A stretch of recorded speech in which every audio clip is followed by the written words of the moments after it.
बड़ी विचित्र स्थिति है। फजील अहमद की स्थिति क्या हो गई, उनको काशी कॉरिडोर में दर्शन की व्यवस्था क्या, इस पर उनकी सवाल है।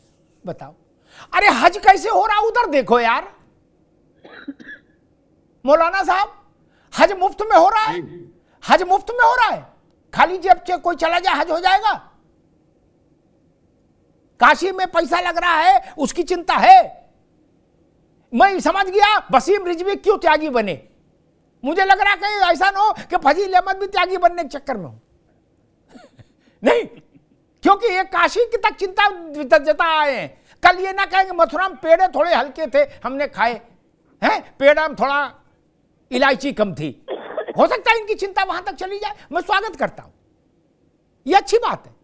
अगर ये बदलाव है देश में तो अच्छा है। फजील अहमद काशी की चिंता करे, इससे अच्छा और क्या हो सकता है, करना चाहिए।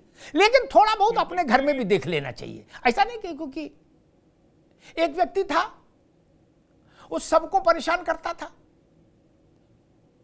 सब में कुछ ना कुछ अंटशंट टाइप का, बच्चे परेशान रहते थे मोहल्ले के। मौलाना साहब एक दिन बच्चों ने कहा भाई इनका इलाज बांध दो चाचा का, क्या ये बहुत बवाल की है, की बात कर देंगे हम, फिर आप रुक जाओ भैया। तो चाचा ने फिर कुछ कहा, उस दिन बच्चों का मूड घूमा हुआ था। तो बच्चों ने कहा कि चाचा आपके घर में ऐसा हो रहा, आपकी जानकारी में है? तो बोले चाचा कभी घर भी रहा करो, घर के बारे में भी चिंता किया करो, है? आप तो हमारे मुस्तकबिल के लिए इतना चिंतित हो गए कि आपके घर में बाढ़ आ गई, आपको पता ही नहीं है। रोज कह रहे गुड्डू तू क्यों खेल रहा, पप्पू तू क्यों खेल रहा, तू हाफ पैंट क्यों पहने, तू फुल पैंट क्यों पहने। चाचा उनने के घर में तो देख लो वहां क्या हो रहा है, क्या? तब चाचा ने कान पकड़े, बोले ना अब उंगली नहीं करेंगे भैया, ना ना अपना देखो। लेकिन खैर फजील भाई है, चेतना संपन्न व्यक्ति है। मूल बात ये, दो बातें एक साथ नहीं चल सकती, हिपोक्रेसी नहीं चल सकती। जो भी समझदार लोग हैं वो इस बात को देखेंगे। जो आज मैं बहस लेके आया मौलाना साहब, आपने अपनी अब तक की उम्र में कभी ऐसा नहीं देखा होगा कि राष्ट्रीय स्वयंसेवक संघ के सरसंघ चालक ने कोई बात कही हो, उस बात के ऊपर कोई बात आई हो, नहीं सुना होगा। आज अगर इस बात आ गई तो आप इससे ताप का अंदाज करिए कि भारत के हिंदू मानस के अंदर ताप कितना है। सरसंघ चालक की बात भी संतों ने उससे अपनी ना इत्तेफाकी जाहिर कर दी। छोटी बात है क्या? इसलिए रोके नहीं रुकती फिर चीजें। अन्यथा सरसंघ चालक की बात पर सब लोग सिर झुका के नहीं मान लेते, नहीं ना। संघ ने लाइन क्या ली, सोमनाथ से संभल तक हर सच को, हर सभ्यता के संघर्ष को, के सच को सार्वजनिक होना चाहिए। कुछ दरगाहें गिनाई गई, हो सकता दूसरे धर्म वाले भी कुछ गिना दें, मैं इस विवाद में नहीं पड़ रहा। मैं तो कह रहा हूं नपना एक होना चाहिए कि नहीं होना चाहिए मौलाना साहब?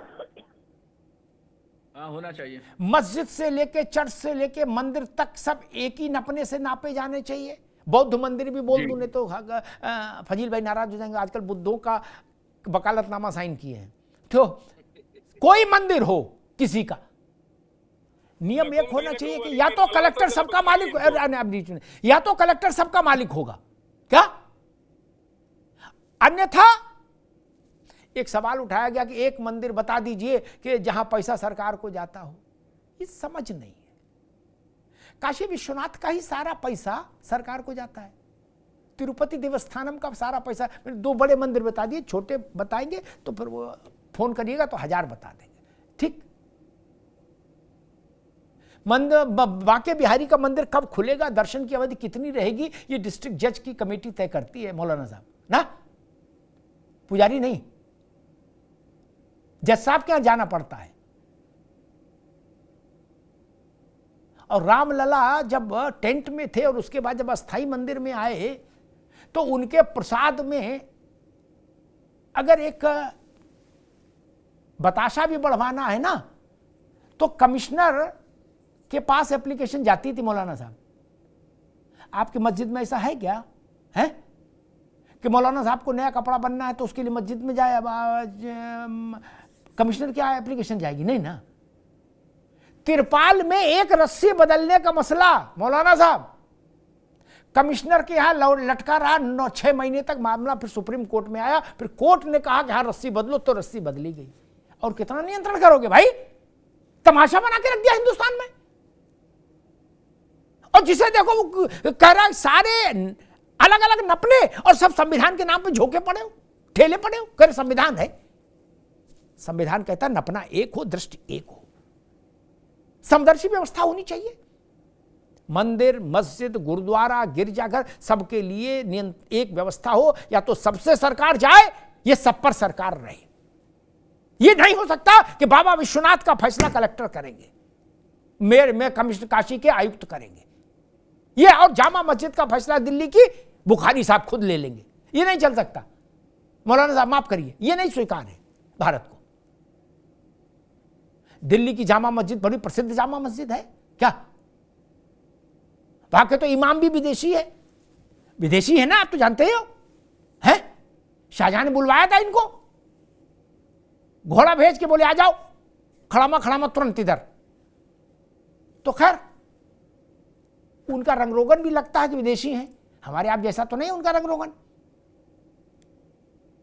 तो मेरा मानना ये कि जामा मस्जिद के फैसले इमाम साहब करेंगे और काशी विश्वनाथ की, बाबा विश्वनाथ की फाइल कमिश्नर साहब की टेबल पर रहेगी।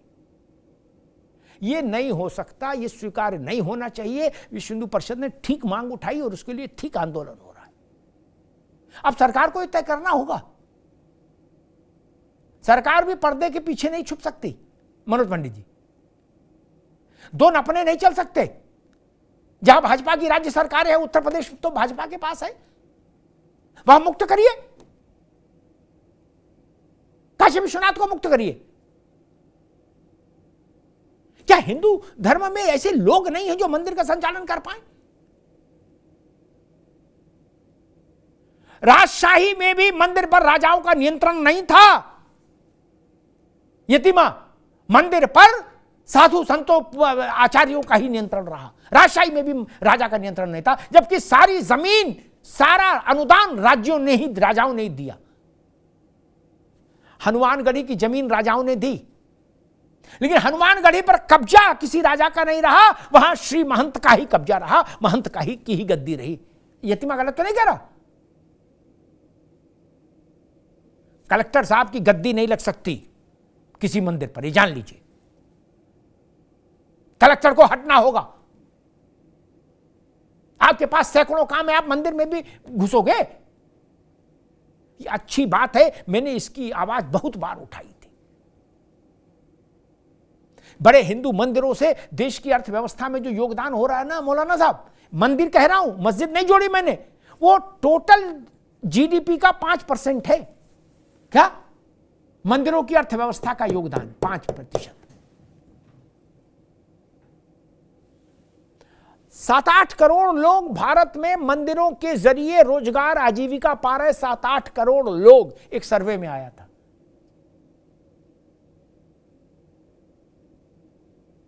मध्यम एवं लघु उद्योग सेक्टर के बाद सबसे ज्यादा रोजगार यही मिल रहा है मौलाना साहब, मंदिरों से। एक मंदिर कम से कम 25-30 लोगों के जीवन यापन का आधार बनता है। यतिमा गलत तो नहीं कह रहा? छोटा मंदिर भी। अगर हिंदू समाज ये चाहता है कि उसकी पूंजी, उसका दान, उसका अर्पण उसके समाज की बेहतरी के लिए उपयोग में आए, तो इसमें कोई गुनाह है क्या? बाकी सब भी तो वही कर रहे हैं।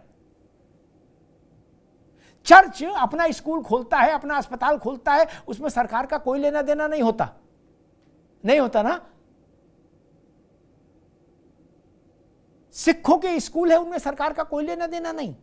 मौलाना मनोज पंडित जी, मैं कह रहा हूं अच्छी बात है, लेकिन हिंदू पर सारे कानून लागू कर दोगे क्या? ये तर्क स्वीकार नहीं होगा ना। और बात कड़वी है लेकिन सच है, फोड़े के ऊपर कंबल डालने से फोड़ा ठीक नहीं होता। और यह भी सच है कि जब तक फोड़ा रहेगा तब तक चैन नहीं रहेगा मौलाना साहब। ना। जो लोग सो कॉल्ड चैन ढूंढ रहे हैं ना, उनसे मेरी इल्तजा है, फोड़े में चीरा लगवा लीजिए, पस निकल जाएगा, फोड़ा सूख जाएगा। लेकिन फोड़े में पस रहेगा तो चैन नहीं रहेगा। ये युद्ध चलेगा, ये युद्ध मन में चले, सड़क पर चले, अदालत में चले, कहीं चले, राजनीति में चले, लेकिन चलेगा, ये जान लीजिए। 500 वर्ष अयोध्या का संघर्ष चला ना। दुनिया के किसी इतिहास में आप देखिए, किसी धर्म स्थल के लिए 500 वर्ष तक कंटिन्यूअस संघर्ष नहीं हुआ होगा।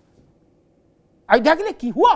इसलिए जो लोग ये सोचते हैं कि भूल जाएंगे, मिट्टी डालो, पर्दा डालो, वो लोग गलतफहमी में हैं या बचकानी बात कर रहे हैं। राष्ट्र कुछ नहीं भूलता, उसको अवसर की प्रतीक्षा होती है। अवसर आया तो रामलला का प्राकट्य हो गया। 1949 अवसर आया तो इस साल जनवरी में 22 जनवरी को रामलला का दिव्य नव्य भव्य मंदिर विराजित हो गया। और जो लोग संविधान की कॉपी लेकर हमेशा चलते हैं, उनको अदालतों से इतनी चिढ़ क्यों है आजकल? बोले मुकदमे क्यों दायर हो रहे हैं? अरे ये कोई तर्क हुआ? मुकदमे क्यों दायर हो रहे हैं? क्यों मुकदमा आदमी को करने का अधिकार नहीं है? बोले सर अदालतें हस्तक्षेप क्यों कर रही हैं? क्यों भाई नहीं करें? अदालतों के पास कोई अर्जी जाएगी तो आदेश नहीं देंगे।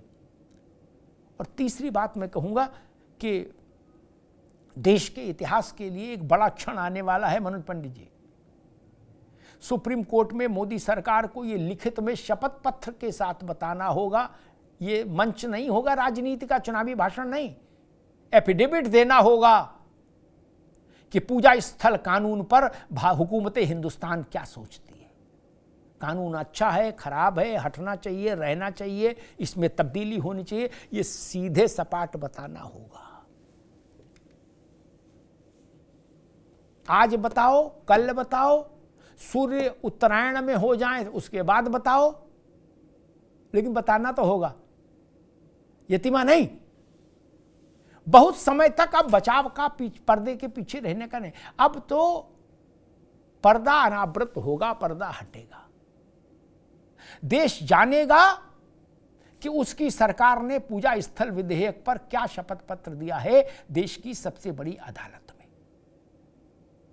उसके बाद जो सुप्रीम कोर्ट का जजमेंट आएगा उस वर्शिप एक्ट पर, वहां से देश के लिए धार्मिक स्थलों के संदर्भ में एक, मैं कहूंगा वो मील का पत्थर होगा वो जजमेंट। वहां से ये तय होगा कि इन लड़ाइयों का हश्र क्या होगा। जो लड़ाइयां मन में चल रही हैं, सड़क पर चल रही हैं, ये संभल में चल रही हैं। धन्यवाद।